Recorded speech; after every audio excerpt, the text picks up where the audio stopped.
permettre de lire le masque, pour comprendre ce qui était représenté là. Les pas de danse également étaient des signes et l'enseignement là permettait de lire ça. C'est cet enseignement là que j'ai rebaptisé stylectique. Stylectique dans le sens de l'étude, la lecture des signes. Antérieurement, je ne sais pas comment ça s'appelait, mais quand la colonisation a commencé, on n'a plus enseigné ça aux enfants. Puisque tout le monde était censé aller à l'école. Et à l'école, là-bas, on ne va pas vous enseigner ça. Et donc cet enseignement, cette connaissance a disparu. Bientôt, on va dire un siècle. Donc c'est cet enseignement-là que je vais remettre au bout du jour, parce que c'est lui seul qui peut nous permettre de lire les signes que nos ancêtres ont laissés avant de partir. Et donc, tant que nous n'avons pas cette connaissance, et la première personne qui a tiré mon attention sur la question, c'est le professeur Zadi. Il a fait un cours dans lequel il nous a parlé de la fonction poétique du langage. Le cours, c'était sur les fonctions du langage. Roman Jacobson, c'est un linguiste roumain qui est devenu français plus tard, a étudié au niveau de la linguistique ce qu'il appelait les fonctions du langage. C'est-à-dire que quand on utilise le langage, c'est pour faire quelque chose. Et ces fonctions-là, il est identifié au nombre de 6. La fonction expressive, pour s'exprimer, la fonction poétique, ça qui permet de faire les œuvres d'art, comme la poésie et autres. La fonction fatigue, par exemple, quand vous prenez votre téléphone et vous dites allô, ça c'est la fonction fatigue. Vous dites à votre interlocuteur que vous êtes connecté, qui peut commencer à envoyer les messages qu'il peut envoyer. Donc lui, il en a trouvé 6 qu'on utilise au niveau mondial. Et le professeur Zadi a dit que ça c'était pour tout le monde. Mais les Africains ajoutaient 2 fonctions supplémentaires. Ils sont la fonction symbolique du langage et puis la fonction rythmique. Et que les autres n'avaient pas ça. Donc il fallait ajouter ça pour les Africains pour étudier l'utilisation du langage. Et donc c'est cette fonction symbolique du langage là qu'il a dit qui était nécessaire pour comprendre comment fonctionnaient les signes que nous utilisons au quotidien. Et donc la stylectique est née de cette question-là. En donnant ce nom, j'ai pour ambition de faire revenir cet enseignement pour qu'on puisse lire les choses qui sont notre héritage en fait. Puisque ces signes-là sont notre héritage. Et ce sont ces signes qui nous permettent de nous connecter avec nos ancêtres les plus lointains. Puisque c'est des signes qui remontent à très loin dans l'histoire. Donc voilà pourquoi j'ai voulu relancer. Normalement, quand vous êtes initié au village, vous savez lire ça. La stylectique là, vous apprenez ça tranquillement au village là-bas. Donc comme plus personne, aucun d'entre nous ne va au village, parce qu'il y a tous les sorciers là-bas, et c'est nous seulement qui attendent pour être rassasiés. On va faire venir la science à Abidjan ici, pour pas que quelqu'un dise que ah, voilà, Sila a dit d'aller au village, maintenant les sorciers m'ont mangé. Ah, c'est pas jamais.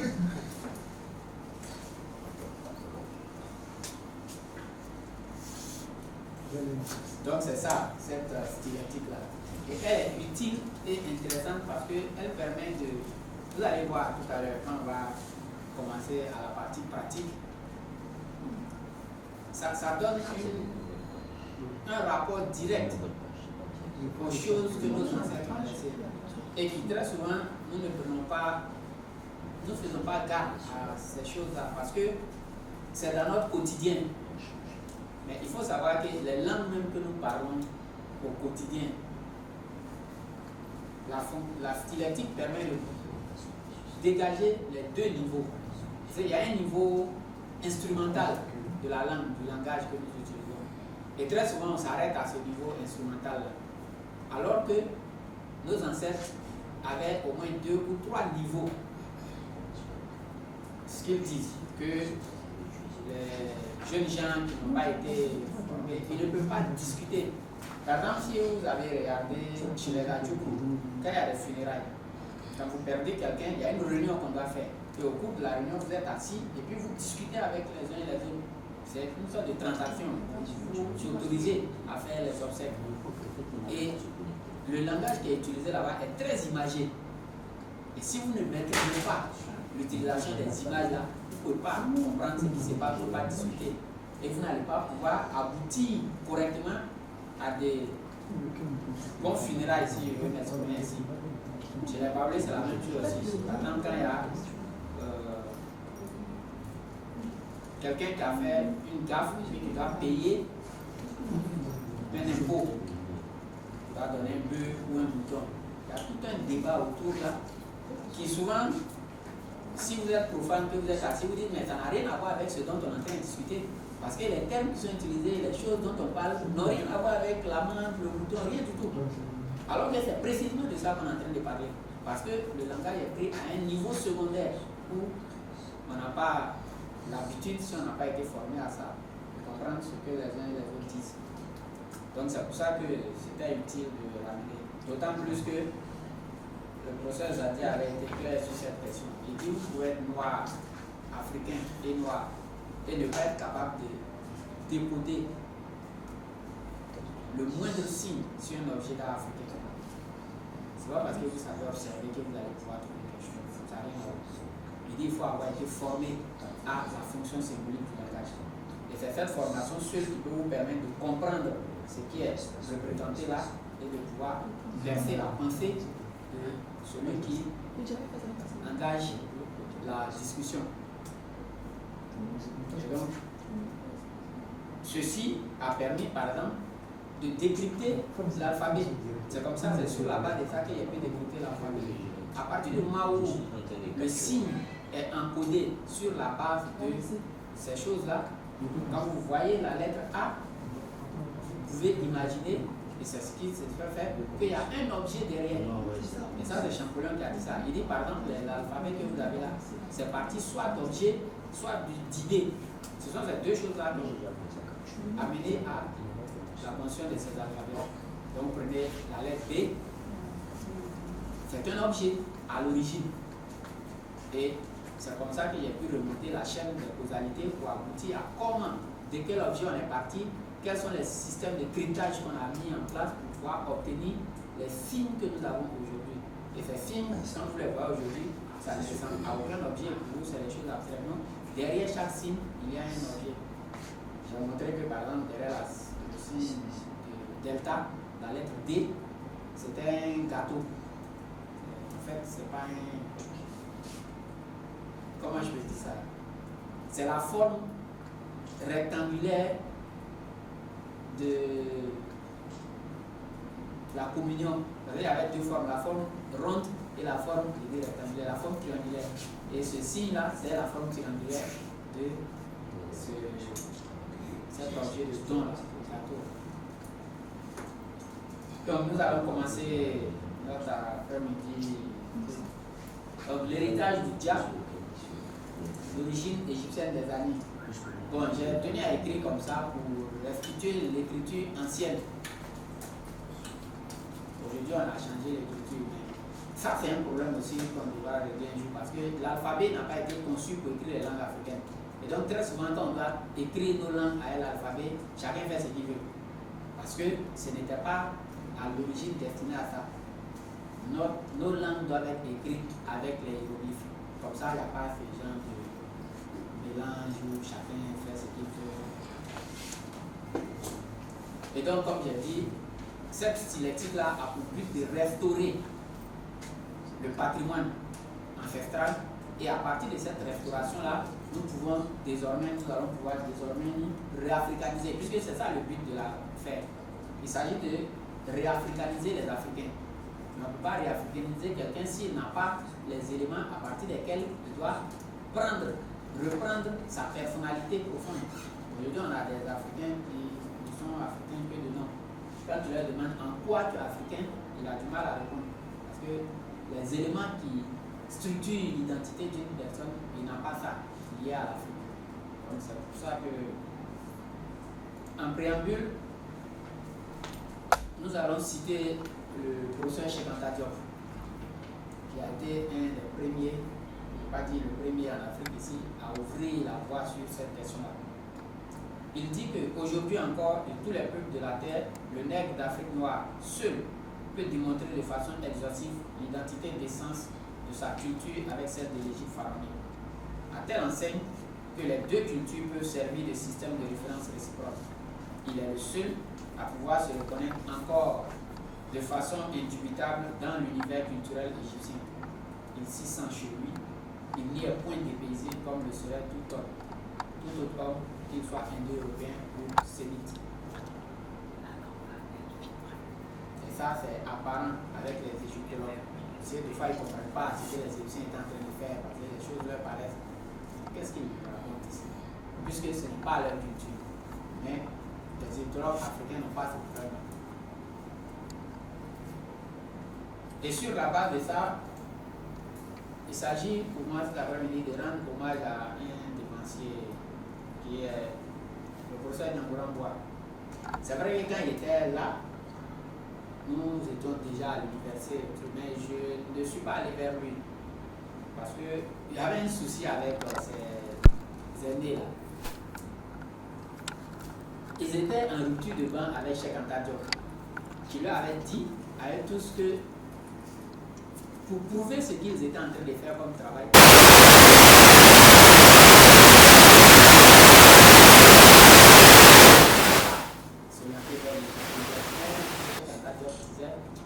C'était pas sérieux, puisque les Blancs n'avaient pas validé ce que Cheikh Anta Diop avait fait. Donc, ceux-là, quand bien même ils étaient ici pendant que nous faisions nos études, n'avaient pas allé vers eux pour solliciter leur. N'empêche qu'ils ont fait un travail, si le travail n'est pas allé, ils n'ont pas idée de faire, mais ils ont rassemblé le matériau. De sorte que, bon, heureusement, on peut dire qu'il n'est pas suivi tout Cheikh Anta Diop. Sinon, nous autres, on n'aurait plus rien à faire. Le travail aurait déjà été. Au moins, comme ils n'ont pas fait ça, ils nous ont laissé quelque chose sur lequel nous pouvons nous muscler un peu. Donc, c'est bien qu'il n'ait pas suivi. Et il a fait un travail profond sur les trois côtés. Les trois côtés de l'univers culturel. Il y a un. Que j'appelle Ali. Qu'est-ce qu'il dit Nyangourangwa? Il dit autant où la société atteinte dans son ensemble n'était pas sociologiquement perturbée, l'enseignement du message et du langage des figurines contenues dans le dja était dispensé aux individus des deux sexes parvenus à l'âge adulte et même aux enfants. Cet enseignement donnait uniquement au niveau des plans, au niveau du groupe particulier. Sans initiation au langage magique, il est pénible de s'intéresser au thème pas à la discussion. Dans ce domaine, les Africains en général, ou les Africains en particulier, possèdent deux langages communautaires. À côté du langage courant de tous les jours, ils ont le langage des sages composé de dictons, de proverbes, d'allusions et d'évocations. Ce moyen subtil de communication des anciens n'est pas un langage technique et professionnel.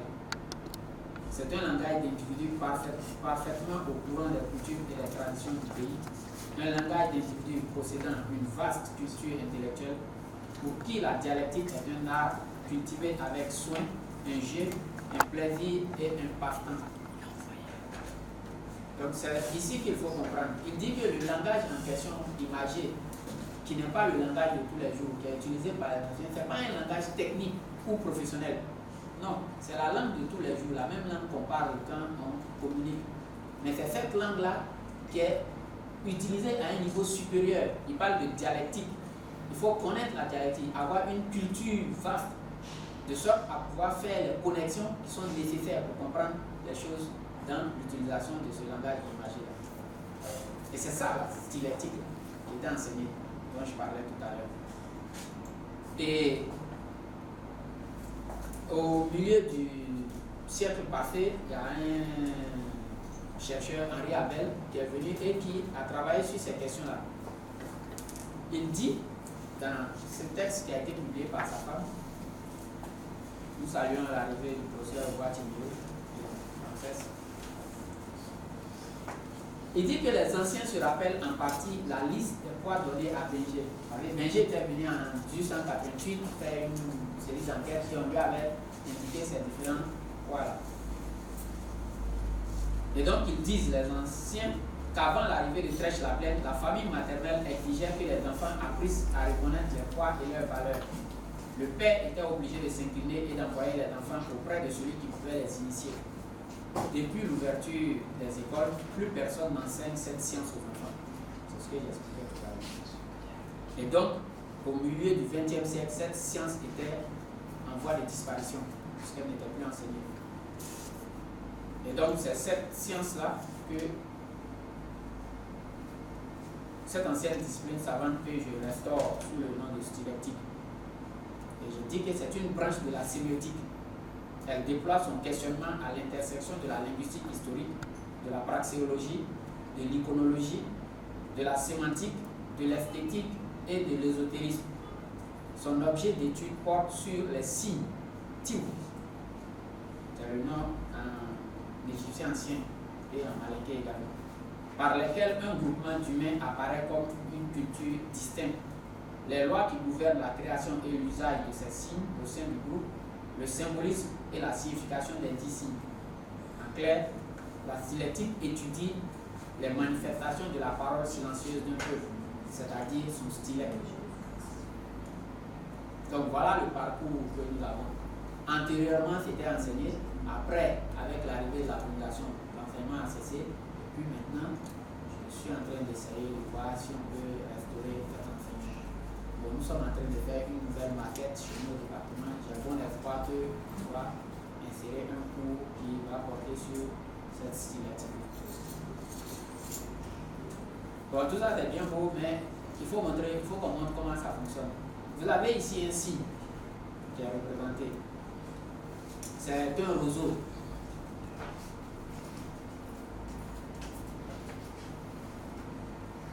Et nous allons voir comment son nom fonctionne. L'égyptologie, quand je mets égyptologie, ce sont les égyptologues. Mais ce que je vais écrire chaque fois que je mets égyptologie en haut là, ce n'est pas de la vraie langue. Les égyptologues ont un problème parce que les hiéroglyphes ne sont pas écrits avec les voyelles. Donc on ne peut pas vocaliser exactement ce qui est écrit. C'est la racine consonantique seulement qui est représentée. Et qu'est-ce qu'ils font les égyptologues? Ils font ce qu'on appelle une translittération. Ils affectent un son à chaque signe.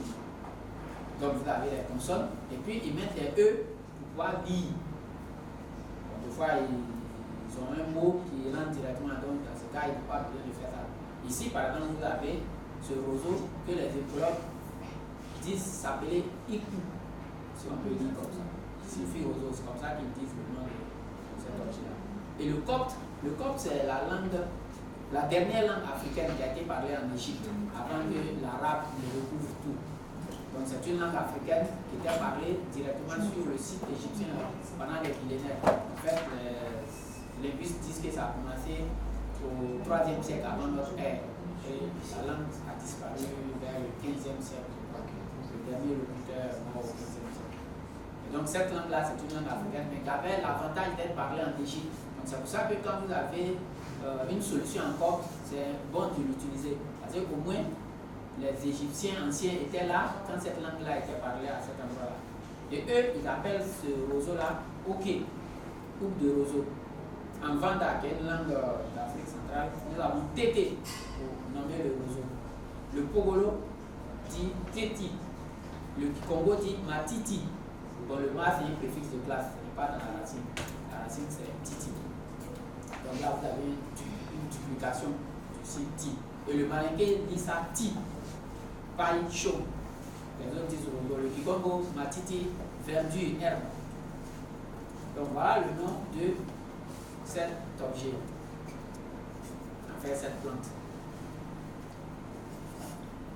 Et quand je m'en vais sur cette deuxième graphie, vous avez le roseau qui est là, et puis vous avez un autre signe qui est dessiné, un homme avec un bâton qui est un peu penché en avant. Donc on suppose un vieillard. Et l'égyptologie dit que cette graphie signifie vieil homme. C'est le sens de cette graphie. Et eux, comment ils lisent ça? Le dictionnaire que j'utilise, c'est celui de Wallis Budge. Il a mis A. Pourquoi il met A? Parce que le roseau que vous voyez là, dans le système phonétique, rend les voyelles. Enfin, à peu près toutes les voyelles, sauf la voyelle U. Donc, quand vous voyez ça dans l'écriture égyptienne, vous pouvez présupposer que c'est une voyelle, sauf la voyelle U. E, I, O. Donc, c'est pour ça qu'eux, ils ont mis A dans ce cadre. Mais ici, il ne faut pas dire la valeur phonétique. Ce n'est pas la valeur phonétique qu'il faut utiliser ici. Il faut utiliser ici le nom de l'objet. C'est en cela qu'il faut revenir à Champollion, parce qu'il avait dit, quand il faisait ses travaux, que le signe hiéroglyphique a 3 valeurs. Une valeur phonétique, qui est ici le A que vous voyez là. Une valeur figurative, c'est-à-dire l'objet lui-même en tant que ce qu'il est, il représente ce qu'il est, et donc son nom c'est l'objet lui-même. Et une valeur symbolique, c'est-à-dire qu'il est mis à la place de quelque chose d'autre. Par exemple, quand on veut écrire le nom du dieu Amon, on peut dessiner un obélisque. Et l'obélisque est symbole d'Amon. Donc vous dessinez l'obélisque, vous avez le nom du dieu Amon. Quand bien même l'obélisque ne va pas s'appeler directement Amon. Ça c'est un autre. Et donc ici, c'est cette application. Bon, il y a 2 autres valeurs que Champollion n'a pas données. La 4e valeur, c'est la valeur culturelle. Quand vous avez un signe, ça représente quelque chose de la culture source. Et cette culture-là, c'est la culture africaine. Les autres ne peuvent pas utiliser parce qu'ils ne sont pas d'accord que c'est la culture africaine. Donc, ils n'arrivent pas à avoir la valeur culturelle des signes. Et puis, vous avez une 5e valeur, c'est la valeur métaphysique. C'est pour ça que quand vous regardez dans les représentations, souvent dans les temples égyptiens et autres, des fois, quand il y a un serpent, on a découpé le serpent. Parce que la valeur métaphysique fait que chaque signe a une capacité métaphysique d'actionner l'univers, le cosmos. Par chaque signe, on peut remonter jusqu'à Dieu.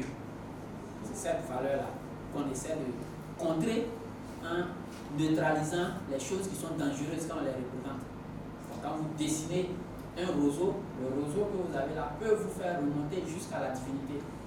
Donc si c'est un objet qui est dangereux, les scribes prennent la précaution de le neutraliser en même temps. Parce que s'il est activé, que vous n'êtes pas prêt, il peut faire des dégâts. Donc voilà les différentes valeurs que vous avez. Et ici donc, le Baoulé va lire OK, qui est le nom du roseau. Mais pas en Baoulé, mais en copte. Ce qui montre que le Baoulé et le copte étaient parlés en Égypte là-bas. C'est ce qui permet de prendre le nom du roseau qui est OK pour désigner la réalité qui est le vieux, l'ancêtre, le vieillard. Parce que les 2 choses ont le même nom. C'est là qu'il faut comprendre la pensée par analogie des Africains. 2 choses qui ont le même nom sont la même chose. Et l'une peut remplacer l'autre. Le roseau et l'idée vieux ont le même nom, donc le roseau est vieux. Donc si vous dites roseau, vous dites vieux en même temps. Et le BT va dire ato, parce que tout à l'heure on a vu qu'il y a un groupe de téti qui dit le roseau. C'est ce téti là qui est ato là. Le T initial est tombé. On dit vieux, ancien, vieillard. Et le lingala va dire tata. On dit père, vieillard, ancêtre. Tout ça parce que ce sont les noms du roseau dans ces différentes langues. Le système hiéroglyphique a été mis en place pour que n'importe quel Africain puisse le lire directement avec sa propre langue. Donc si vous êtes lingala, quand vous voyez cette graphie, vous dites le nom du roseau. Et vous avez dit vieil homme. Si vous êtes baoulé, vous voyez cette graphie, vous dites le nom du roseau. Et vous avez dit vieil homme. C'est pour ça que le script dessine le roseau. Parce que le roseau s'appelle OK, s'appelle Teti, s'appelle Ata. Et ce sont les mêmes mots pour dire vieil homme, ancêtre, ancien. C'est cela la clé du code du système hiéroglyphique. Et Issou Tata Sissé nous avait donné déjà l'information. Il dit que nous verrons plus loin l'importance capitale des rapports entre les mots. Mais notons d'ores et déjà que les Malinké et les Bamana ont, dans l'enseignement initiatique, recours à l'homophonie, l'homonymie, l'analogie, pour montrer la connexion des choses ici-bas. C'est ça qui est fondamental, pour montrer la connexion des choses ici-bas. Donc on vient de voir tout de suite là que le roseau est connecté à l'idée d'ancienneté, de vieillesse. Et cette connexion ne peut se faire qu'à partir de l'homophonie, puisque les 2 mots sont homophones. OK, OK. C'est cette homophonie-là qui permet de montrer cette connexion-là. C'est ce que le professeur Zaki avait appelé la fonction symbolique du langage. Le langage permet de représenter, de fabriquer des symboles. Bon, ça c'était la mise en bouche. Quand il a fini de dire ça, j'ai dit que les Anis sont originaires d'Égypte. Ça veut donc dire qu'il faut que j'établisse d'abord que les Égyptiens c'était des Noirs, puisque les Anis que nous voyons là sont des Noirs. Bon, c'est un sujet sur lequel je n'aime pas discuter parce que, à part être de mauvaise foi, toute personne qui s'est rendue en Égypte déjà voit que ça tombe sous le sens. Mais comme les gens veulent discuter, discutons. Je ne vais pas moi discuter directement. Je suis allé prendre un de leurs parents qui a fait un documentaire il y a de cela 3 ans, non 4 ans, en 2019. Le documentaire s'appelle K 2019, la Grande Pyramide. Voilà ce que nous avons dans ce documentaire. Mais qui est le Sphinx? Képhren ou un autre roi? Une tête de lion qui aurait été retravaillée pour être transformée en tête de pharaon? Peu importe. La question est, à quoi ressemble la tête du Sphinx? Avec un logiciel de reconstitution de visage 3D, voici le visage du Sphinx reconstitué correctement pour la première fois.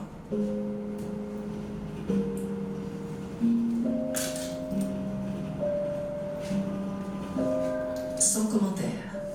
Puisqu'ils étaient noirs, il est logique de faire une sculpture à leur image. Comme un peintre qui peint son dieu à son image, les Égyptiens ont fait le Sphinx à leur image. On imagine mal des Égyptiens blancs réaliser une sculpture de leur dieu ou de leur roi avec un profil nègre. Vous avez entendu le mot nègre. Il est injuste de vous montrer une recette sans vous présenter les véritables cuisiniers de ces monuments. Regardez toutes ces sculptures. Vous remarquerez une chose, elles ont toutes les nez cassés.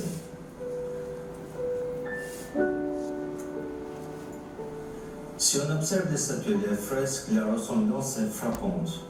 Le nez, les grosses lèvres. En effet, beaucoup de statues ont le nez cassé parce qu'ils avaient, comme on dit, un nez de nègre. Hérodote dit que l'école c'était une colonie des Égyptiens parce qu'ils avaient la peau noire et les cheveux crépus. Livre 2, Euterpe. L'école c'était une colonie africaine qui a migré pour s'installer vers la mer Noire. Aristote parlera aussi des Égyptiens en les décrivant comme excessivement noirs. Ceux qui sont excessivement noirs sont courants. Ce sont les Égyptiens et les Éthiopiens. Les Grecs utilisaient 4 mots pour dire noir: sombre, brun ou ténébreux. Kéléinos, Eremnos, Aiton et Mélas. Mélas est le noir physique le plus total. C'est la racine de ce mot qui fonde le mot mélanine. Mélas, mélanine. La mélanine est le pigment qui colore la peau en noir pour le protéger du soleil. Aristote dira précisément agon mélanès pour désigner les Égyptiens et les Éthiopiens, ce qui veut dire excessivement noir en grec.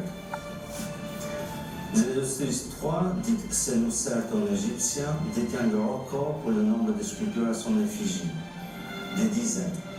Presque toutes ces sculptures ont le nez cassé, mais quelques-uns ont échappé à l'inquisition raciale. Le professeur sénégalais Diop a demandé au musée de Caire de faire 3 prélèvements d'1 mm² sur des momies de Ramsès II, de Sédi Ier et de Toutmose III, exposées au musée de Caire.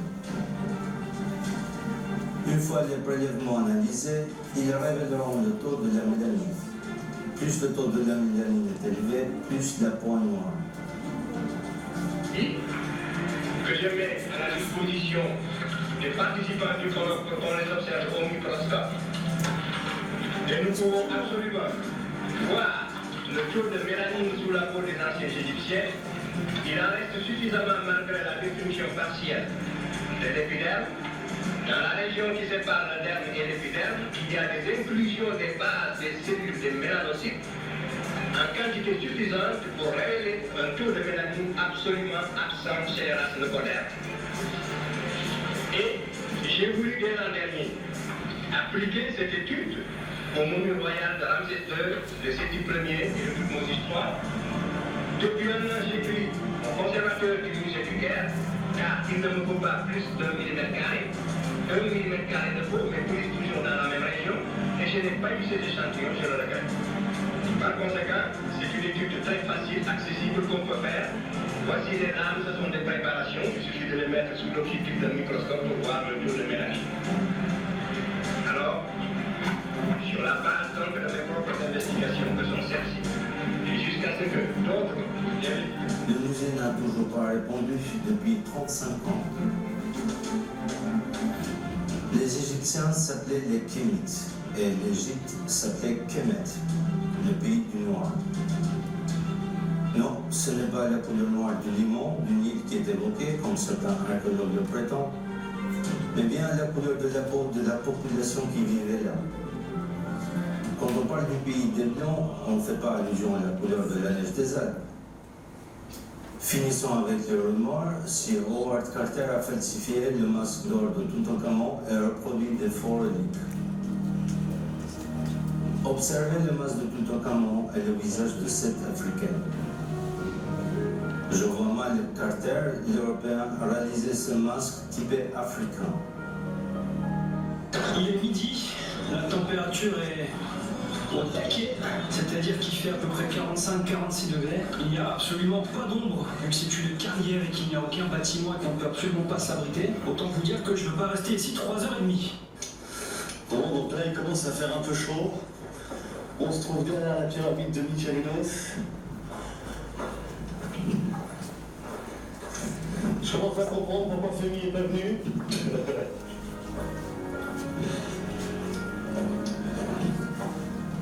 En Égypte, pendant les mois d'été, période pendant laquelle les pyramides étaient construites, les températures atteignaient 45 degrés et plus. Sous ce soleil écrasant, aucune autre race humaine ne pouvait survivre torse nu plus de 4 jours sans subir des brûlures graves de la peau. La seule race capable de résister pendant des jours et des mois, sans problème et sans crème solaire, c'est la race nègre à la peau noire. Je fais de la peinture artistique et je n'ai jamais eu de préférence pour telle ou telle couleur. Un peintre aime toutes ces couleurs. Mais on dit qu'il faut rendre à César ce qui appartient à César. Eh bien, rendons aux Égyptiens ce qui appartient aux Égyptiens. Les Égyptiens des pyramides, pendant des millénaires, étaient des nègres, ni mat, ni métis, mais noirs de charbon.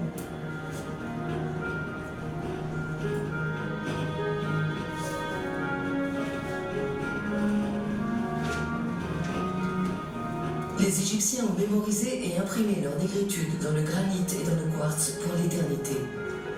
Que doit-on faire? Les détruire pour effacer cette époque de l'humanité? Les cacher? Parler? Ne pas parler? Posez-vous ces questions. J'ai tenu à mettre ça parce qu'il a soulevé un argument nouveau qui n'était pas utilisé habituellement. C'est l'argument de la température. Il a dit aucune race ne pouvait survivre avec cette température qu'il y a en Égypte. Et donc, les seuls, vous les voyez représentés sur les fresques, on met les télévisions, ils sont torse nus et ils sont en train de travailler. Si ça avait été des blancs, ils seraient morts depuis le soleil. Donc, mécaniquement, ce ne pouvait être que des Africains noirs.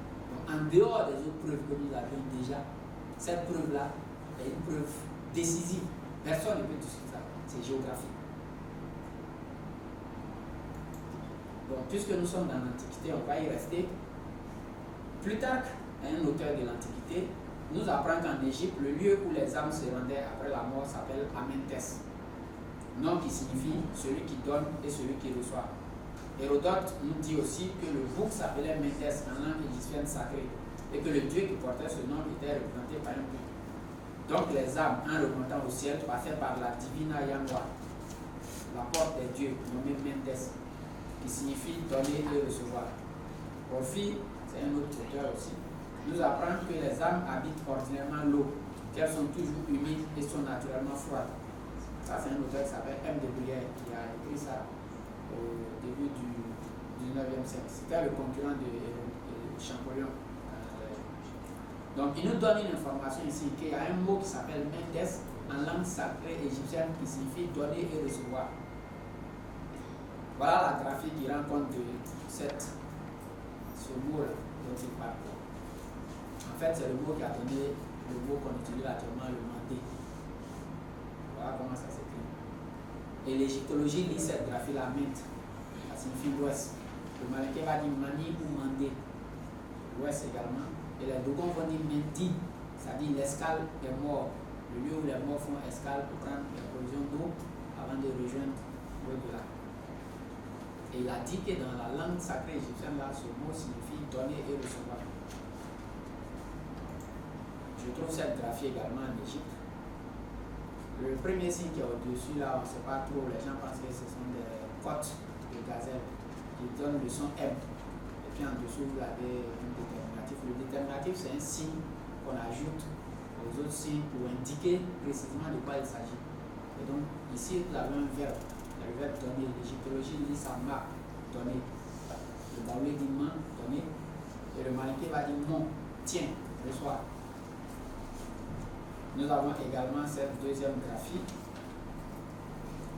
avec une main qui commence. Ensuite, vous avez le gâteau dont on parlait tout à l'heure. Et puis, vous avez deux papyrus, deux roseaux dressés. Et l'égyptologie dit ça dit, ça signifie donner également en égyptien ancien. Le baoulé va dire dé, tiens, reçois, et le malinké va dire dit, donner. Donc on voit bien que c'est les deux mots baoulés là qui ont formé le mot mandé que nous avons tout à l'heure là. Donc, la seule langue au monde, j'ai vérifié pendant au moins un mois en passant en revue, il y a un site qui s'appelle Panlink sur lequel vous pouvez avoir toutes les langues du monde. La seule langue du monde où vous avez main et dé qui signifie donner et recevoir, c'est baoulé. Et c'est sûrement la langue que parlait l'informateur de Plutarque sur les bords du Nil. Sur la base de ça, on peut faire l'hypothèse désormais que les amis étaient sur les bords du Nil, puisqu'ils ne peuvent pas ne pas être là-bas et puis leur langue est là-bas. Si leur langue est là-bas, c'est qu'eux-mêmes étaient là-bas. Mais ça ne suffit pas, il faut prouver. Il y a ce que j'appelle toujours la preuve par l'intuit.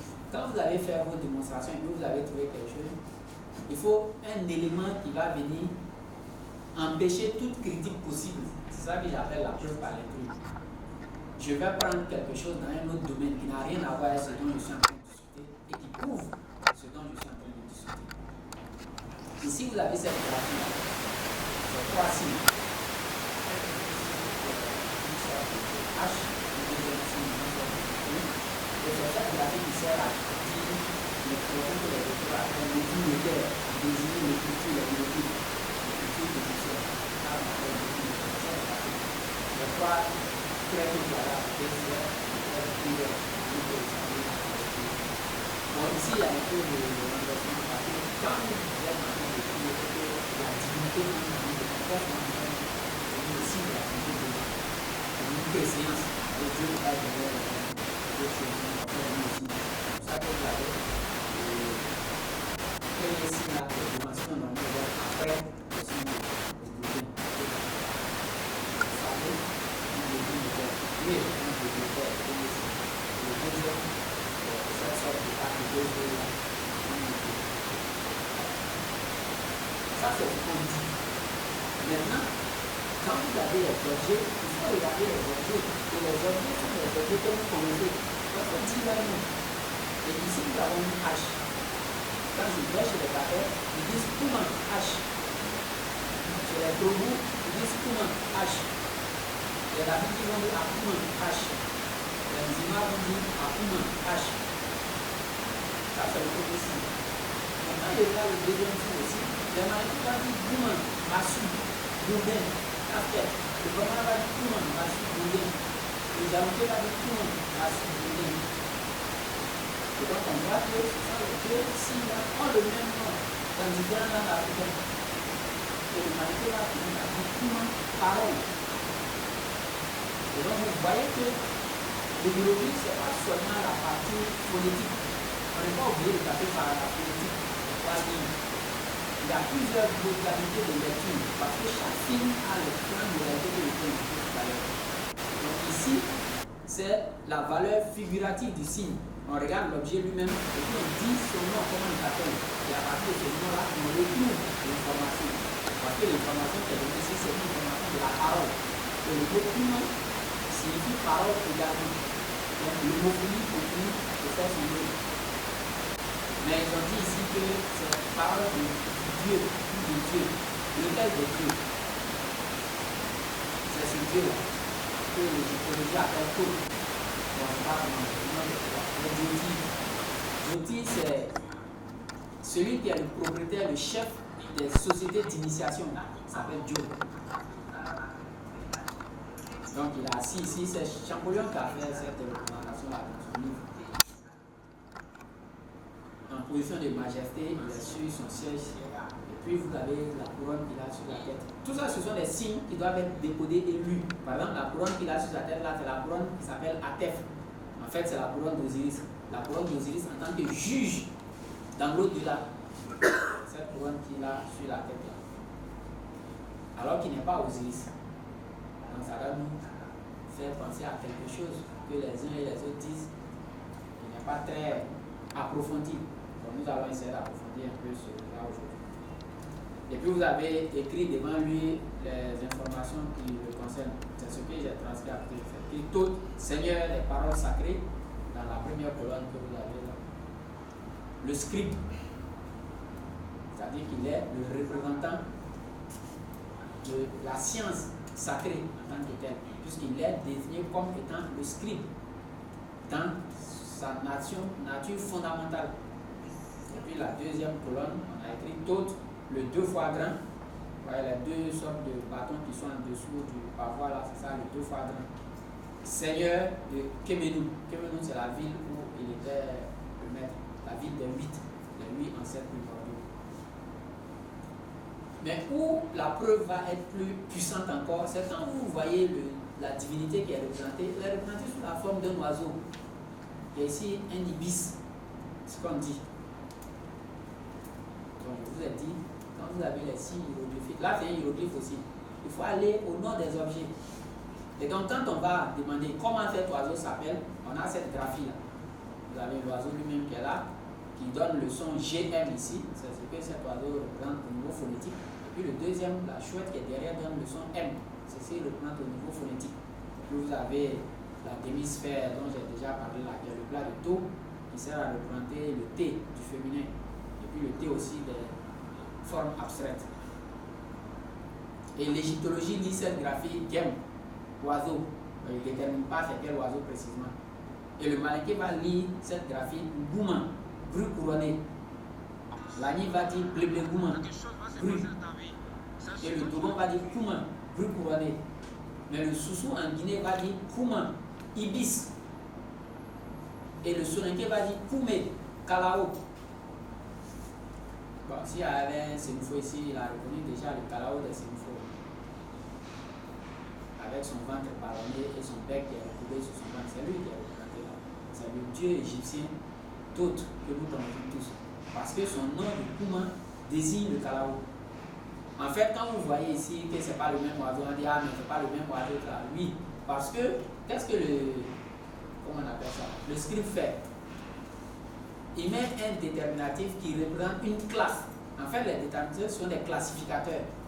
Donc, ce qu'il veut représenter ici, ce n'est pas toujours l'ibis précisément, mais ce sont les échaffiers, tous les oiseaux qui ont cette nature là.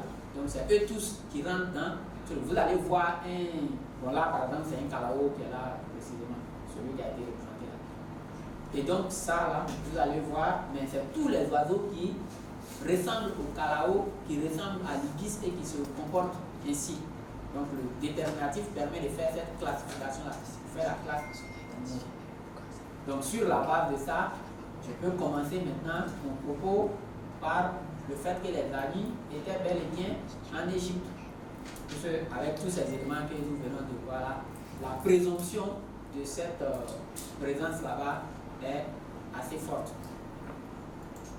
S'ils étaient là-bas, donc on doit les retrouver là-bas. Nous allons les chercher là-bas. Vous dites que vous êtes à New York. Donc, si on va à New York, on va vous trouver là-bas.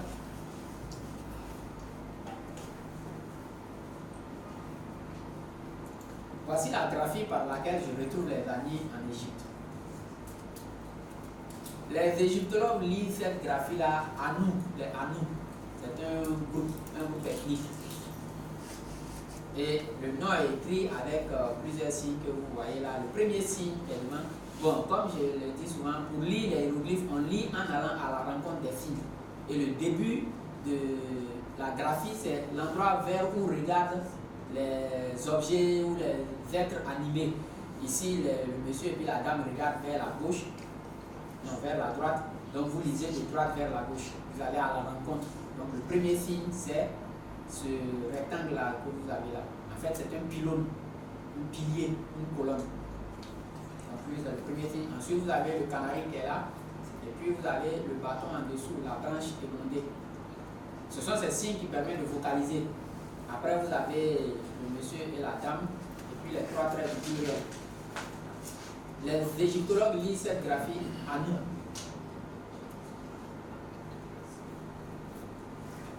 Ce avec quoi je ne suis pas d'accord, je pense plutôt que c'est Ani qu'il fallait lire. Et comme c'est le pluriel, donc ça va faire Aniu.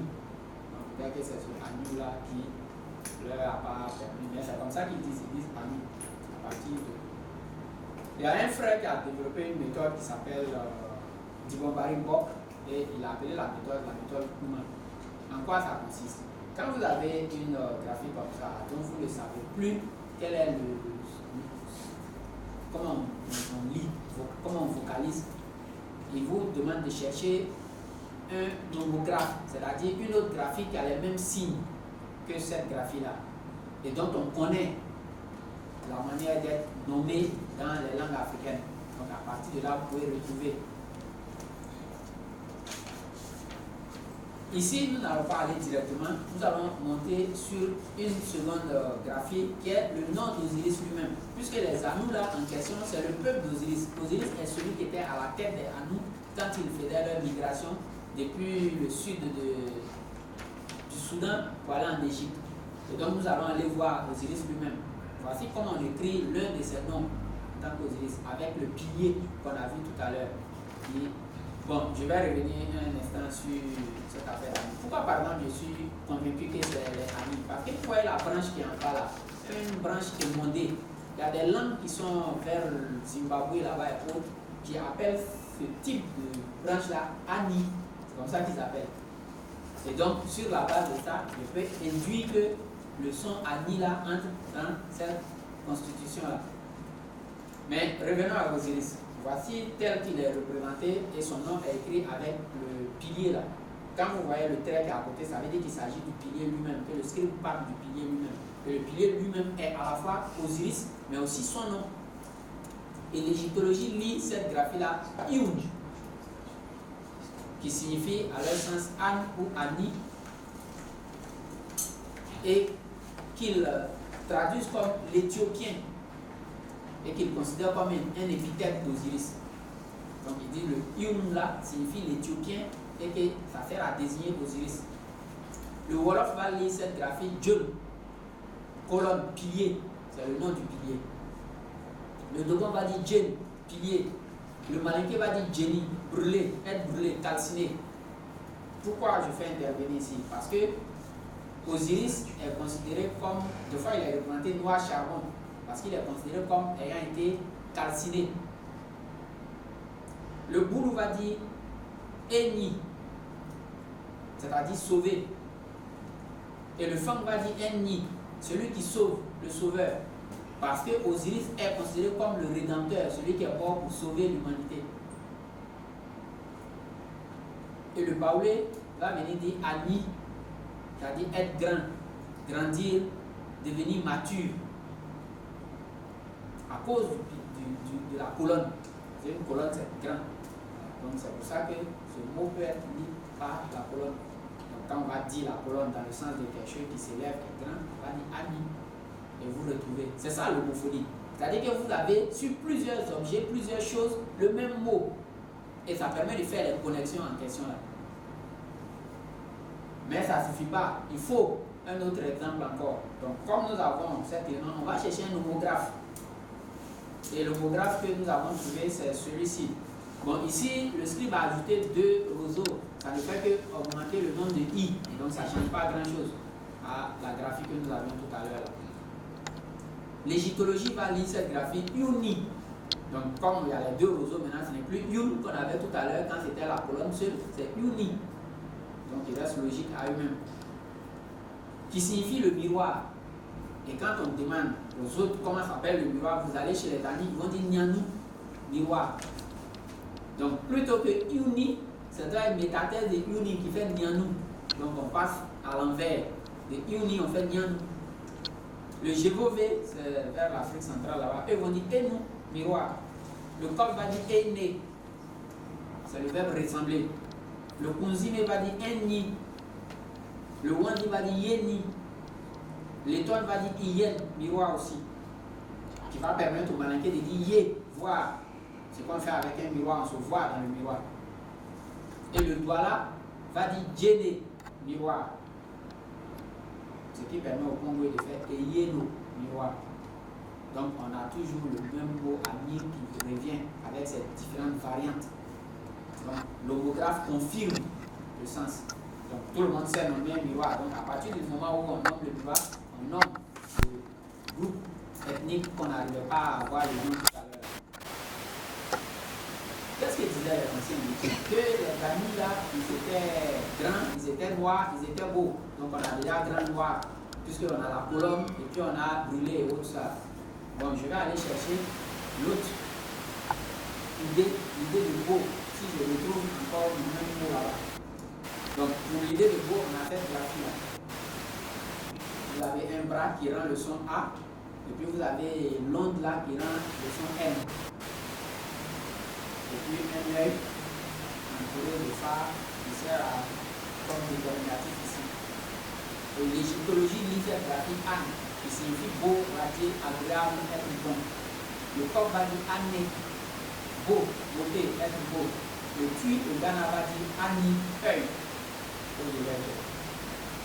Et l'ami va dire Nima, l'œil. Bon, Nima c'est deux mots. C'est Ni, l'œil, et puis Ma, grain. En fait, c'est le globe oculaire quand on dit Nima, pour être précis.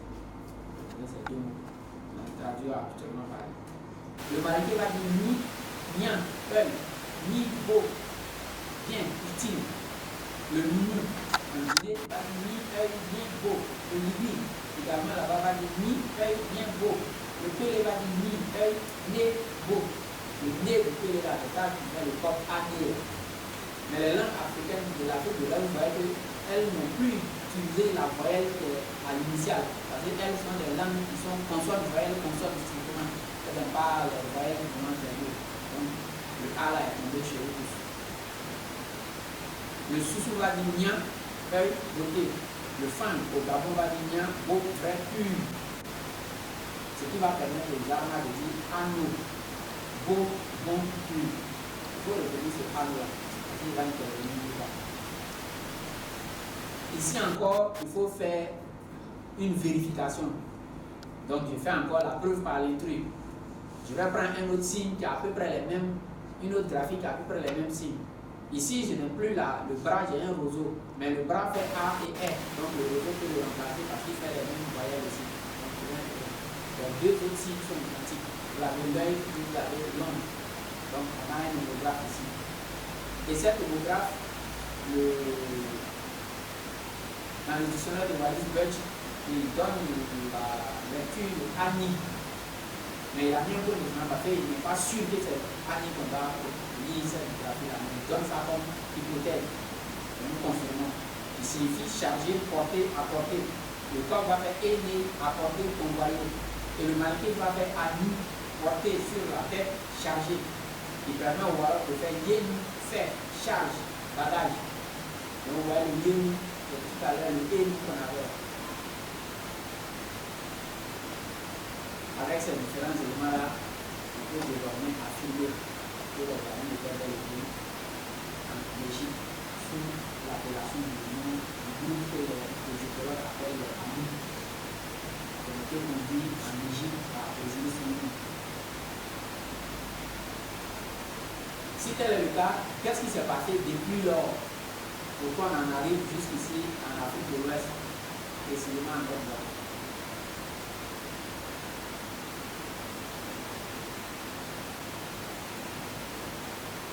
On va aller demander aux intéressés que nous disent. Vous avez un ouvrage qui est paru en 2014 qui s'appelle Les faces cachées de l'histoire de Côte d'Ivoire. Voilà ce qu'il dit. En parlant du peuple Baoulé, il a été révélé qu'il s'appelait Assamou avant qu'il ne prenne plus tard le nom de Baoulé.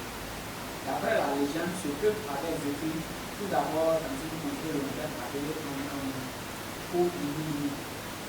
Mais à la suite d'un déplacement massif, pour une raison plus connue, il est arrivé au Ghana actuel, après plusieurs escales.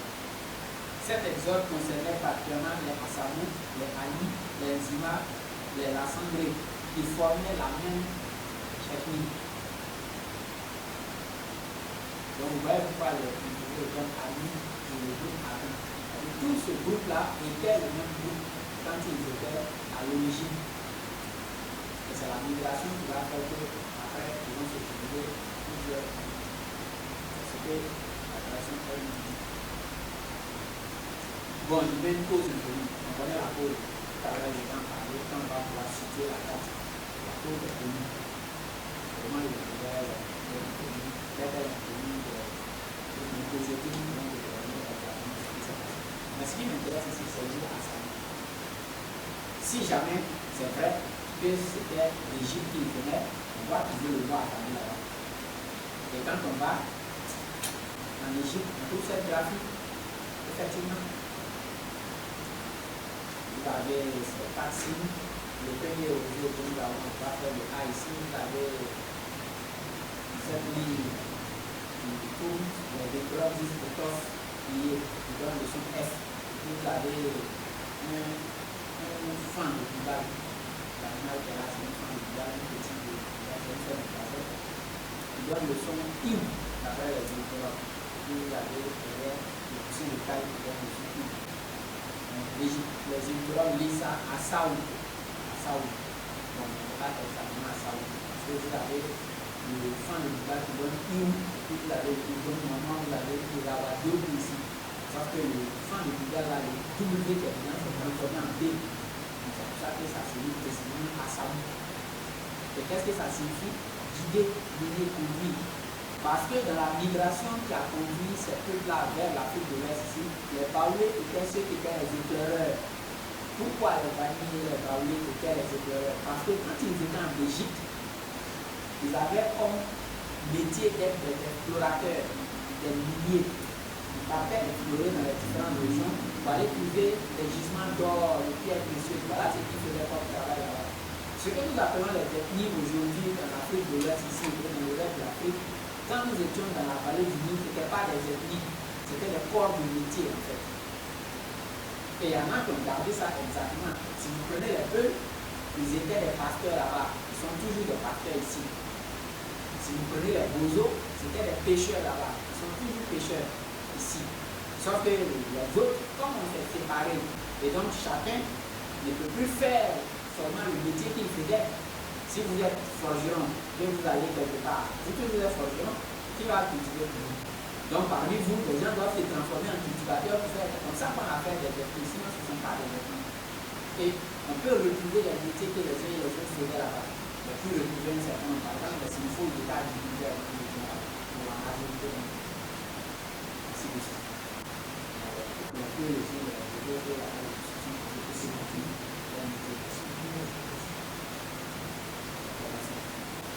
Baoulés, les Amis, peut-être les explorateurs, la nuit, chercher l'or. Ça qui continue de nous l'or. Il faudrait dire, mais laissez-le un peu. Et ça, c'est l'application de ce qu'il a appelé la loi Lam. Qu'est-ce que la loi Lam? Le professeur Abatou Salam, à Dakar, à l'université de Dakar, a écrit un livre qui s'appelle Les chemins du Nil. Et dans le livre, il dit, lorsque la tradition orale est véridique, ce qu'elle dit, si vous allez au point d'origine, vous devez trouver ça là-bas. Ce qui est implacable.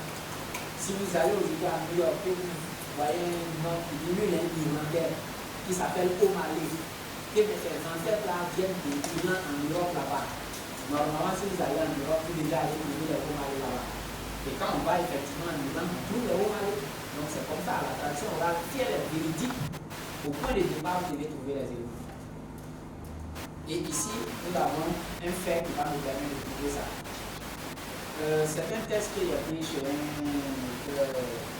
peut-être c'est pendant la présentation, on va voir le musée après, et il dit ça. Il dit à sa mort, le roi du Sanglé, après avis des reines et des premières, et et les premiers chefs de groupe est remplacé par l'héritier désigné par la coutume. Aussi, je vais mettre une parenthèse. Le nouveau roi est assis sur un siège. L'assistante chante Amlama Ano, Mosieman, Mariaso. Et il va traduire Amlama Ano. Il précise nom du premier roi. Le premier roi de l'Argentine. Qui commande le pays. Je me suis levé. C'est comme ça qu'il traduit. C'est pas exactement ça. D'accord, c'est comme ça que je l'ai. Mon problème à moi, c'est qu'on a ici un nom, Amlama Ano, qui est indiqué comme étant le premier roi des amis en question. Donc, il faut que je trouve ce Amlama Ano. Si tel est le cas que c'est vérifié, si je vais en Égypte, je dois trouver ce Amlama Ano là-bas. Et quand je vais en Égypte, je le trouve effectivement, il est là-bas. Je vous présente Amlama Ano.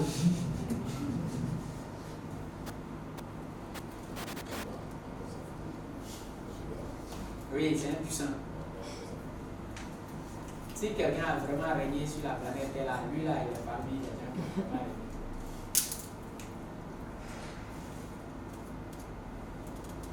régné. Et cette chanson, les Archanges chantent ça chaque fois qu'ils introduisent un nouveau chef, un nouveau roi. Chaque fois, pour rappeler ce Amlama Ano là, qui est le prototype du roi chez eux. Et qu'est-ce qu'on lit dans l'encyclopédie Britannica sous la plume de Laura Ethelbert? Elle dit Amenemhet III, c'est comme ça que les électeurs lisent le nom de ce monsieur, qui a régné entre 1818 et 1770, avant Jésus-Christ. C'est pas tout de suite ici, c'est de l'autre côté du calendrier. Donc, il ne faut pas dire s'il a dit que le 19e siècle, non, c'est l'autre 19e siècle. Est le roi égyptien de la 12e dynastie qui a amené le Moyen Empire à l'apogée de sa prospérité économique en réalisant un système de régulation du surplus de la crue par le lac Moeris dans la dépression du Fayoum. Un élément de cette grande œuvre fut la construction du labyrinthe décrit par l'historien Hérodote. Sous ce roi, tout l'empire était en chantier. L'Égypte et la Nubie étaient couverts de carrières. En dehors de quelques raids punitifs mineurs, son règne fut paisible. Des artefacts de son règne ont été trouvés depuis le sud de la 3e cataracte, c'est-à-dire au milieu du Soudan ici, jusqu'au nord-est de Byblos, au Liban. It was the last long and successful reign of the 12th dynasty. Son royaume partait depuis le Soudan ici, jusqu'en Syrie. Voilà le roi qui était. Mais ce Amlama Ano, bon, vous voyez, on dit c'est lui qui a fait le labyrinthe. Aujourd'hui, le labyrinthe, on ne le retrouve plus. Tout à l'heure, quand on a lu, il a dit qu'ils habitaient dans une région qui s'appelait Ambiamoudian, Libi. Justement, ce roi a fait des travaux dans le Fayoum. Le Fayoum se trouve dans la partie ouest de l'Égypte, qui est une partie qui se trouve aujourd'hui en Libye. Et le nom Libye là, c'est un nom égyptien ancien. Donc c'est un nom ancien que les amis, les Baouleurs ont pris pour venir avec. Et c'est dû à ce monsieur-là. C'est-à-dire qu'il a dû avoir un regroupement dans le Fayoum avant de prendre le départ pour venir vers ici. Bon, on dit Amlama Ano. Oui, c'est comme ça que les Baouleurs disent. Mais voilà comment son nom s'écrit exactement. Ici, vous avez le pyramidion qui était sur sa pyramide. En fait, il a deux pyramides. La pyramide de Dachau, là, il y avait ce pyramidion dessus.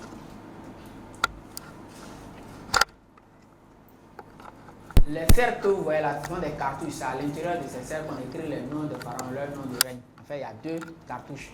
Le nom en tant que fils de Dieu, c'est la partie où vous avez le canal là. Et puis le nom en tant que roi de la haute et de la basse Égypte, c'est la partie où il y a l'abeille. Les Grecs ont dit le nom de ce roi-là, Amenemhet.